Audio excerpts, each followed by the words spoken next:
ایک حدیث میں آتا ہے کہ جو شخص رائی کے دانے کے برابر اپنے ایمان کو بچا کر آئے گا اسے جنت ملنے والی ہے. تو یہ رائی کے دانے والا جو ایمان ہے اس کی تھوڑی وضاحت چاہتے ہیں.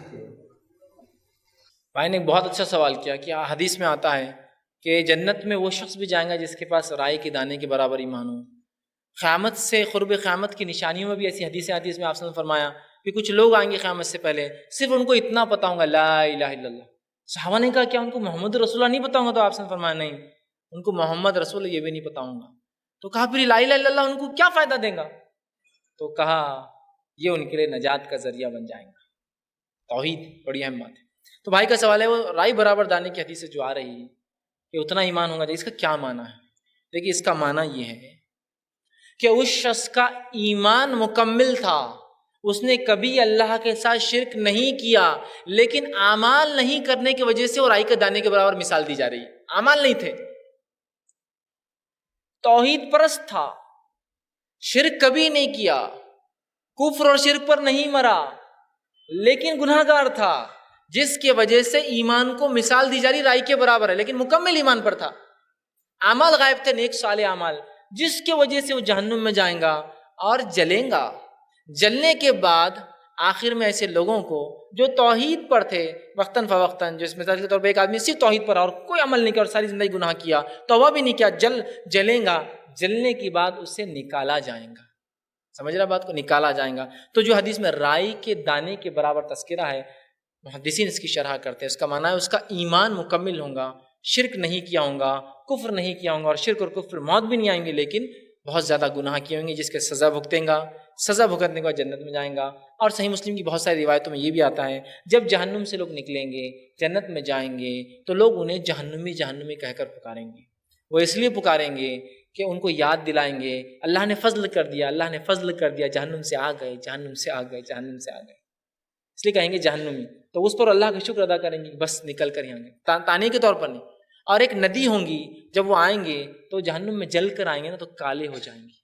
وہ ندی میں جائیں گے، ندی میں جانے سے ان کا کالا پن نکلیں گا اور پھر جنت میں داخل ہوں گے. لیکن یاد رکھیے جنت میں جو پہلے گئے ان کی فضیلت الگ ہوں گی بعد والوں کی. تو جہنم جو ہو کر آئے ان کے اوپر ایک نشان کالا باقی رہیں گا جس سے لوگ ہمیشہ ان کو پہچان لیں گے کہ یہ جہنم سے ہو کر آئے ہوئے، ڈائریکٹ آئے ہوئے نہیں جنت میں. سمجھ رہے آپ؟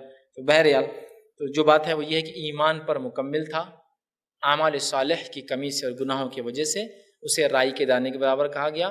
اس سے توحید کی اہمیت پتہ چلتی ہے. ہم سب کوشش کریں کہ کبھی اپنے عقیدے میں شرک اور کفر نہ ہم شامل نہ ہونے دیں اور عقیدے توحید پر ہے. انشاءاللہ عزیز پھر ہمارے ٹوٹے پھوٹے بھی اعمال امیدیں قبول ہوں گے، اور توحید نہیں رہی تو پہاڑوں برابر اعمال کیجئے، وہ قابل قبول اللہ کے پاس نہیں. شکریہ. علیکم ورحمۃ اللہ وبرکاتہ.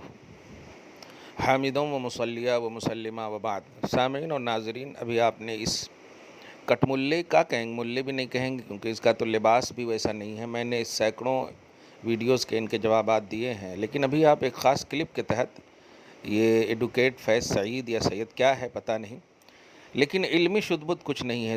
ظاہر ہے جسے لفظ مکمل کو مکمل نہ بولے مکمل بولے، اس میں مفعول اس میں فاعل کا لحاظ نہ ہو. یہاں پر یہ نہ کہا جائے کہ محاورہ میں حقیقت نہیں بدلتی ہے.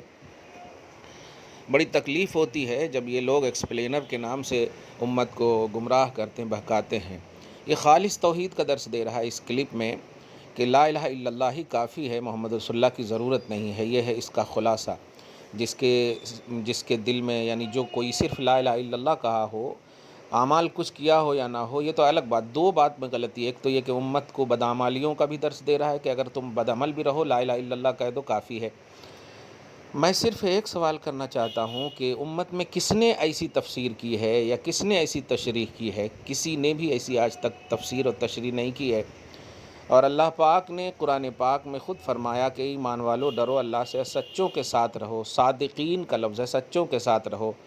تو کیا صادقین کی پوری فہرست یہی ایڈوکیٹ ہے؟ اس سے پہلے جتنے بھی صحابہ، تابعین، تبع تابعین جنہوں نے قرآن کی تفسیر توضیح کی ہے، آج تک ان میں سے کسی نے بھی ایسی بات نہیں کہی جو یہ کہہ رہا ہے کہ صرف لا الہ الا اللہ کافی ہے، محمد رسول اللہ کی ضرورت نہیں ہے. یاد رکھیے گا، من قال لا الہ الا اللہ دخل الجنہ کا مطلب یہ ہے کہ جس نے کہا لا الہ الا اللہ وہ جنتی ہے، یہ لفظ کس نے کہا؟ یہ لفظ محمد الرسول اللہ نے کہا۔ اور قول کا اعتبار یعنی کہنے کا اعتبار اسی وقت ہے جب قائل کا اعتبار ہو۔ قائل اگر معتبر نہیں ہے تو قول معتبر نہیں ہوگا۔ ایک شخص ہے جو شرابی ہے، وہ کہہ رہا نماز پڑھو، آپ لحاظ نہیں کریں گے، جبکہ نماز یہ بہتر مطلب اچھی چیز ہے، قول بہتر ہے، لیکن قائل اچھا نہیں ہے۔ لیکن ایک مصلی مخلص کہہ رہا ہو نماز پڑھو تو آپ پڑھ لیں گے، کیونکہ قائل بھی معتبر ہے۔ فار ایگزامپل میں نے کہا تو من قال اللہ، جس نے لا الہ الا اللہ کہا، یہ لفظ محمد الرسول اللہ نے کہا۔ اب اگر محمد الرسول اللہ کو نہیں مانیں گے تو یہ ان کے اس کہنے کو کیسے مان سکتے ہیں؟ اسی لیے تفسیر عزیزی وغیرہ، شاہ عبدالعزیز محدث دہلوی وغیرہ رحمۃ اللہ علیہ نے جہاں کہیں بھی لفظ توحید یا لفظ لا الہ الا اللہ کا مطلب ایک شہادت کا ذکر آیا ہے، وہاں سے مراد انہوں نے کہا یا اسلاف نے کہا شہادتین مراد ہے، یعنی لا الہ الا اللہ محمد رسول اللہ دونوں مراد ہیں۔ مگر انہوں نے اسلاف سے انحراف کیا، منہج سلف بولتے ہیں، سلف بولتے ہیں، مگر سلف یہ کس کو سمجھتے ہیں؟ یہ سلف ناصر الدین البانی کو سمجھتے، ابن تیمیہ کو سمجھتے، جو ان کے نظریات کے جو علمبردار ہیں معاذ اللہ۔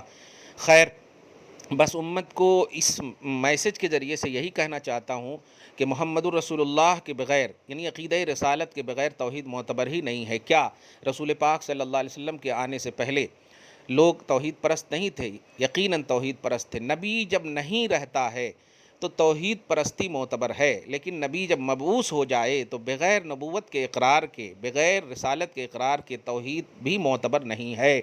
اسی لیے آپ سورہ اخلاص میں دیکھیں هو اللہ احد نہیں کہا گیا، قل هو اللہ احد، پہلے اے حبیب آپ کہیے وہ اللہ ایک ہے، یعنی اللہ ایک تو ہے ہی، لیکن اب چونکہ اب آ گئے ہیں اب آپ کے کہے سے جو مانیں گے اللہ ایک ہے وہ توحید، وہ ایک معتبر ہے۔ خلاصہ آپ سمجھ گئے ہوں گے۔ ایسے گمراہ گروں کی گمراہ گری سے بچیے، ان کے ویڈیوز سے پرہیز کیجیے، ان کی محفلوں سے، ان کی باتوں سے پرہیز کیجیے۔ اللہ تعالیٰ آپ کی حفاظت فرمائے۔ والسلام علی من اتبع الہدی۔